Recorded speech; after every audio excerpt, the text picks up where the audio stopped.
네, 우리 시각으로 오늘 오후 1시부터 국제채권단의 구제금융안에 대한 찬반을 결정짓는 그리스 국민투표가 시작됐습니다. 자, 이제 결과는 내일 새벽쯤 나올 것으로 예상되는데요. 과연 그리스 국민들은 어떤 결정을 내리게 될지, 또 그 결정이 세계 경제에는 어떤 후폭풍을 몰고 올지 전망해 보겠습니다. 최유한 시사경제평론가 함께합니다. 어서 오세요. 안녕하십니까? 예, 안녕하십니까? 드디어 그리스 운명의 시간이 다가왔습니다. 예. 자, 찬반 투표가 진행 중인데 본격적으로 대담을 이어가기 전에 그리스 경제 상황부터 좀 짚어봐야 할 것 같습니다. 예, 지금 상황을 간략하게 말씀드리자면은 그리스가 맨 처음 유로존에 편입된 그 자체의 결정부터가 잘못된 것이죠. 지금 와서 보면요. 네. 왜냐하면 그때 드라크마를 사용했을 때는 11%의 고금리를 사용해서 막고 있었는데 이게 갑자기 유로화로 바뀌어지면서 금리가 3에서 4%. 그러니까 신용이 확 팽창된 거예요. 그러니까 나중에 거품이 생기면서 어쩔 수 없이 계속적으로 채권단으로부터 돈을 빌리고 이렇게 계속 고생을 하고 있는 상황인데 그거 첫 번째 하나고요. 두 번째라고 얘기한다면은 지금 세금 탈세하는 사람들이 그렇게 많습니다.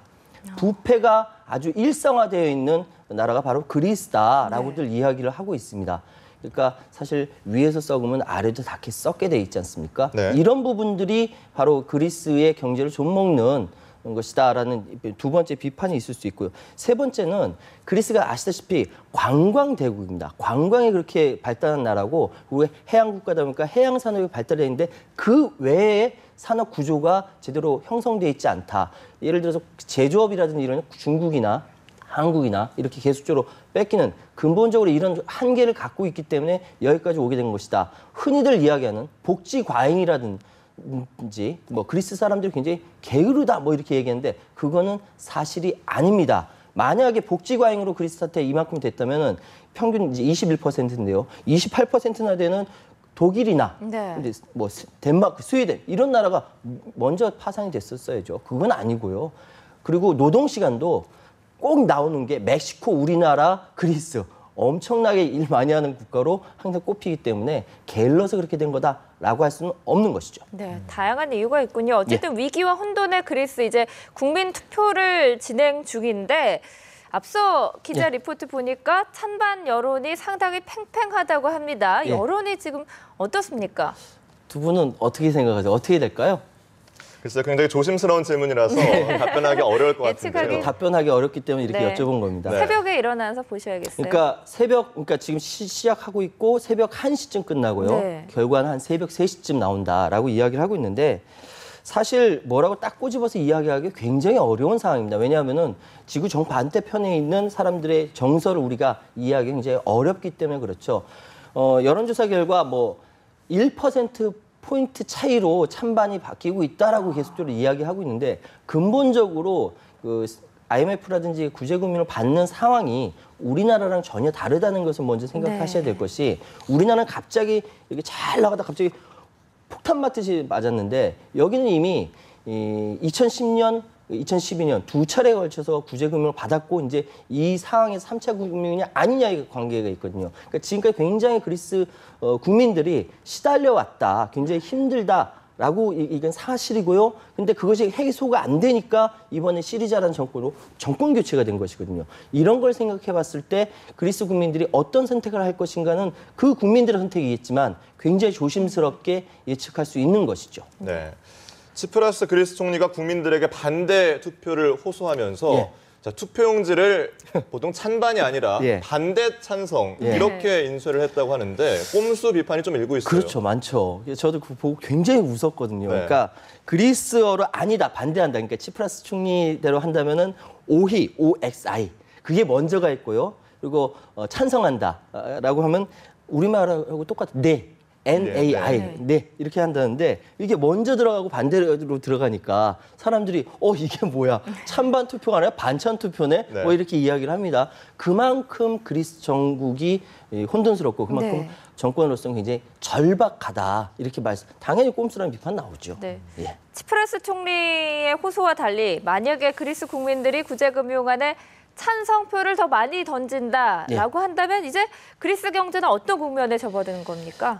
이게 얼마 전에 이제 야니스 바루카키스, 이 발음도 어려운데요. 그리스 재무장관의 경우 찬성이 우세하면은 긴축이 수반되는 구제금융안에 서명하느니 내 팔을 자르겠다. 뭐 이렇게 과격하게 나왔어요. 이게 좀 포퓰리즘적인 발언이긴 하지만 그만큼 현재의 그리스 정국이 굉장히 예민하다는 것이죠.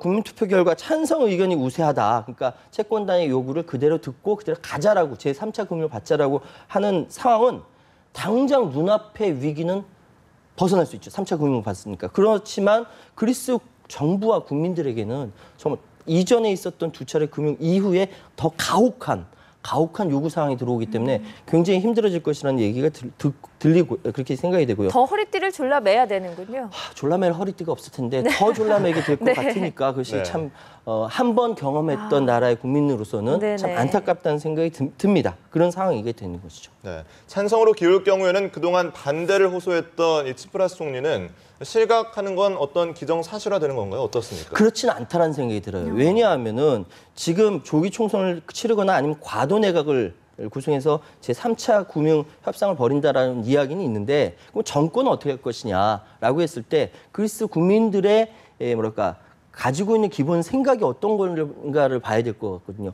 우리가 생각할 땐 당연히 직을 걸고 했을 것 같은데 꼭 그렇게만 가지는 않을 것이다. 왜냐하면 국민들이 이 치프라스 총리에 대한 신임이 왜 왔냐면은 재협상하겠다는 차원에서 온 거거든요. 그래서 정권을 쥐었거든요. 근데 그 상황에서 국민들이 이렇게 해라. 그러면 갈 수는 있겠지만 그렇게 호락호락 선출직을 그냥 버리고 다시 넘어간다? 그렇지 않을 수도 있다. 이건 굉장히 미지수가 되는 거거든요. 그렇기 때문에 이 부분은 좀 더 지나봐야 내일 새벽 봐야 알 수 있는 상황이다라고 말씀드리겠습니다. 네. 그렇다면 이제 반대가 더 많을 경우도 우리가 생각을 좀 해봐야 될 것 같습니다. 그리스 경제 어떤 수순을 받게 될까요? 앞서서 보니까 뭐 그리스가 유로존 탈퇴까지 가는 거 아니냐라는 얘기도 있던데요. 그러니까 지금 가장 걱정되는 부분은요. 왜 그리스라는 나라 한 나라만 이렇게 딱 두고 보면은 우리나라로서는 지구 정반대고 뭐 채권도 그리 물린 건 없어요.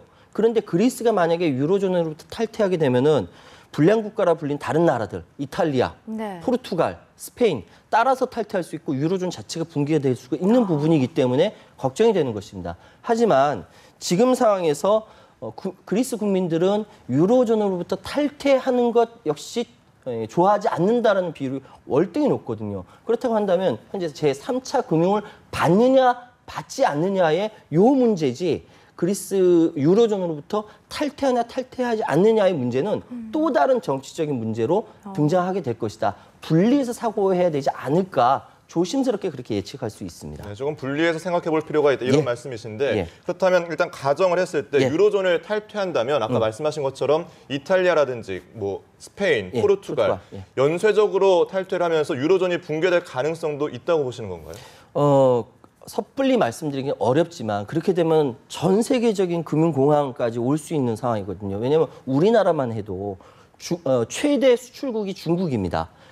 두 번째 수출국이 미국의 일부 아니에요. 유럽입니다. 그렇기 때문에 유럽 전체가 그렇게 혼란에 빠지게 되면 우리나라한테 직격탄이 날라올 수 있는 부분이거든요. 근데 이거를 그리스가 모르냐? 아닙니다. 그리스도 알고 있고 독일이 가만히 있지 않을 거고요. 왜냐하면 그리스한테 돈을 가장 많이 물린 데가 독일입니다. 그렇기 때문에 독일이 가만히 있지 않을 거고 유로존 자체가 붕괴되는 걸 어느 나라도 원치 않고 미국 역시 원치 않거든요. 아무리 경쟁국 쪽에 있긴 하겠지만 미국 역시 전체가 혼란되는 걸 원치 않기 때문에 현재 패권을 그대로 유지하고 싶어 하기 때문에 그렇기 때문에 쉽게 그렇게 붕괴로 가지는 않을 것이다라고 예측은 조심스럽게 하지만 지금 그리스의 사태가 그렇게 어려운 상황에서 만약에 그리스가 탈퇴한다. 그러면 정말로 이탈리아, 포르투갈, 스페인 가만히 있지 않을 것이기 때문에 현재의 굉장히 불안정한 국면이 계속적으로 진행이 될 것이다. 이 부분은 확실합니다. 네. 그렇기 때문에 최악의 상황으로 가기보다는 최대한 봉합하려고 하겠군요. 그 많은 분들이 보시면서 지구 반대편 그리스의 위기가 우리와 무슨 상관인가라고 생각도 하실 것 같은데요. 우리 경제는 어떤 영향을 미치고 또 우리 경제뿐만 아니라 세계 경제에 어떤 영향을 줄까요? 그러니까 사실 맨 처음 그리스 위기설이 나왔을 때 많은 사람들이 물어봐요. 아니 우리나라 정반대에 있고 근데 뭐예요? 라고 얘기하는데 실제로 이것이 어디서 이제 기침 한번 하면 우리나라는 독감 걸리는 거하고 똑같습니다. 그리스라는 작은 나라에서 유로존을 탈퇴한다라는 것은 거기서 기침 한번 했는데 이것이 파장으로 가서 전 세계에 영향을 미친 건데 방금 말씀드렸던 것처럼 유로존 자체, 그러니까 그리스로부터 시작된 이탈리아, 포르투갈, 스페인 등의 탈퇴는 유로존의 붕괴를 의미하고 유로존의 붕괴는 곧 전 세계 경제 혼란을 의미하기 때문에 더군다나 아까 말씀드렸던 것처럼 우리나라 수출을 굉장히 많이 합니다. 유럽 쪽에 우리나라 물건 굉장히 좋아하거든요. 이 자체가 우리한테는 굉장히 큰 타격을 있기 때문에 네. 굉장히 걱정되고 그래서 새벽 3시에 결과가 나온다고 하는데 잠 못 자고 보게 생겼습니다. 굉장히 중요하게 되는 상황이죠. 네, 분명히 그리스만의 문제는 아니다. 네. 이런 말씀을 해주셨습니다. 예. 자, 오늘 새벽 투표 결과가 나오니까 지켜보도록 하겠습니다. 오늘 말씀 고맙습니다. 감사합니다.